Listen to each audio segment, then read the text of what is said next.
Pessoal do YouTube, galera, isso aqui é Biomotos de novo. Gente, aconteceu dessa fanzinha 125 andando sem óleo e deu perca total aí de biela, engrenagem, rolamento, tudo. Foi trocado biela, trocado disco de embreagem, rolamento do virabrequim, tudo.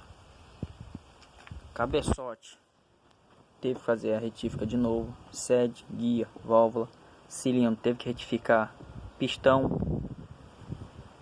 cilindro, braços oscilantes, disco de embreagem, separador.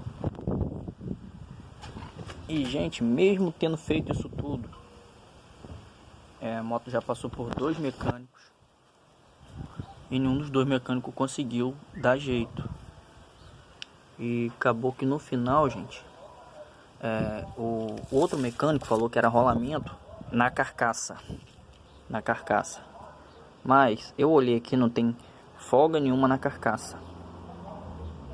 Todos os dois lados com rolamento. Aí tô olhando aqui a campana fazendo barulho, ó. O problema todo é isso aqui, ó. Campana. Fez o motor todinho e o motor ainda continua fazendo toque-toque. É isso aí, galera, ó. Tem que trocar a campana. Entendeu?